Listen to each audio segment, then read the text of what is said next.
Mr. Arno ay partner ng ating konsulado sa pagpapalaganan ng impormasyon, pagtulong ng ating mga kababayan na nangailangan ng tulong. Yan naman po ay pagkakitan natin at kaya nga po siya ay nabigyan ng award ng isa sa mga ayan OFW.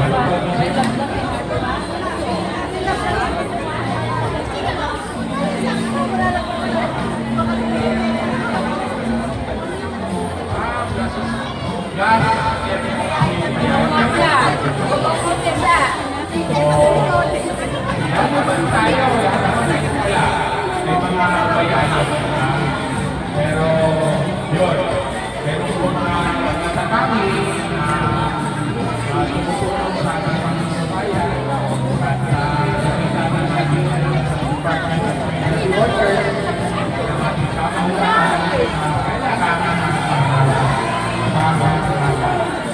okay? So, lumapit po kayo sa ating konsulado, sa ating opisina ng Migrant Workers Office. Ngayon, magkakalalagin po na po simula po itong araw na ito, meron na po tayong queuing system.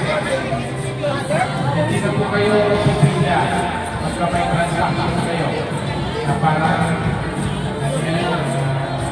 Jerusalem. Ngayon po, meron tayo ng automation, digitalization, pag-login na number, maghihintay tayo kayo kung kailan matawag yung number. Kahit saan kayo naman po, pwede rin kayo mamasas muna. Kasi may QR code yun. Makikita niya kung malayo kayo mga trying account, pwede pa. Kayo pinatawag dito. Kasi ngayon yung malapit natin ay pupunta sa opisina. So, yun yung ating bagong queuing system. Hindi na kayo nakapila. Kumuha na lang ang number at maghintay na kawawa. Kung sakali malampasan kayo at pumunta kayo sa isang birthday party para kayo, hindi naman kayo pipalit, tatawagin pa rin kayo. After 5, kaya, babalikan kayo. Yung mga nagkasasasa. Okay, pangalawa, meron tayong online option. Yung online employment verification system. Kung wala kayo panahon, pag-verify ang kanilang magawa, kaya kumuha ng policy kung pwede online. Nandiyan yan sa advisory natin, ilulolo natin sa every service in time for the verification. Ganun pa rin ang bayan, yung sa verification, meron lang siyang convenience fee. Kasi yung baka naman ng Department of Migrant Workers, siyempre may bayan. O yung data flow. Ito ay nasimulan na sa Middle East, sa Dubai, Abu Dhabi, sa Riyadh. Ngayon dito sa Hong Kong. Pero yung convenience fee na matatambay yung employer. Nasa kontrata yan. Lahat ng admin cost, employer na matatambay. Sila din naman ang makikinaba kasi imbis na pupunta kayo, hindi na kayo pupunta. Mas nakakapipit. Yung panahon ninyo ay pagkakit sa pagsama at pagawa ng mababay katulad. So, yan yung natin online option. Pero nag-work pa rin yung personal. Pupunta kayo. Okay? Tapos lagat yan, libre yung xerox siya, yung pa-xerox sa opisina sa Migrant Workers Office. Kasi nakikita mo sa baba, babayad ka na $2. Libre na sa opisina natin. Basta nililid doon yung transaction ko. Kunyari, magpagaling ka ng kontra, wala nang service copy ng passport, everything. Huwag naman yung sulat yung buhay niya, hindi mo yung servisyon. Yung mga related niya sa transaction. Okay?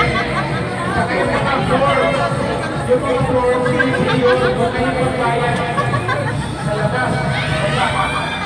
Video, saka download mo siya, nag-download mo on-site. Online. CPU mag-provide ng $3 o $2. Sayang ang pera. Pinag-usapan namin. So, libre yan. Pang-apat, libre na ng kape. Kape, biscuit, tsaka Milo, chocolate sa migrant workers coffee. Kaya tapos na kayo magkape sa 18th floor, makuha-kuha siya dyan. Galing kayo sa taas, hindi pa kayo punta sa 18th floor. Makikita ko naman ang pangalan sa 18th floor. Hindi, okay lang yun. Basta naantok kayo, kailangan nyo magpainit, wala nang problema yun.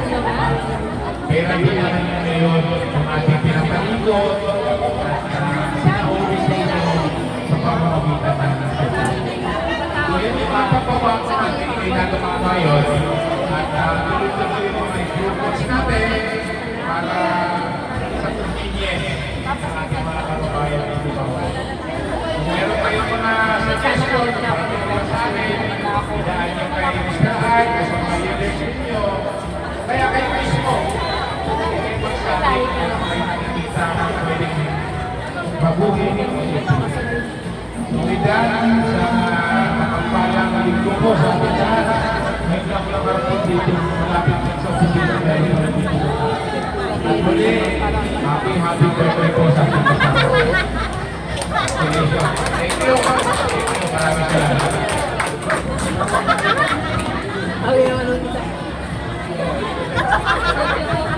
Pwede na po magkapara.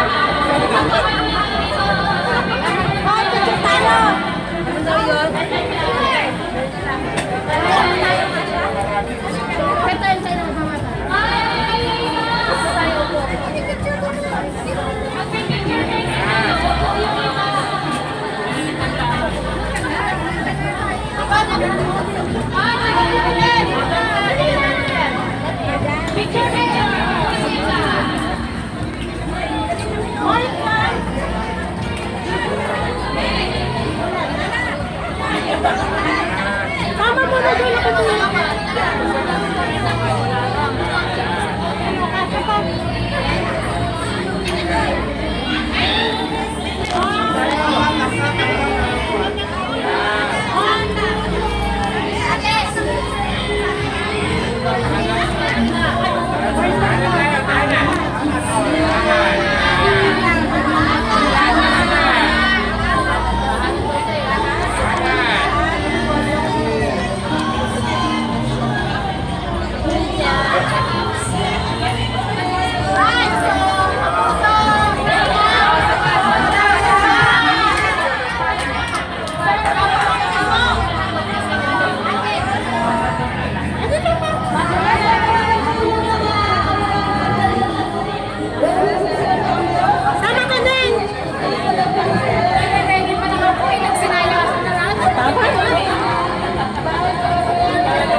Ayan, ako na siguro sa ihatid nila yung ano, yung amiga at pagpabuhos, diba?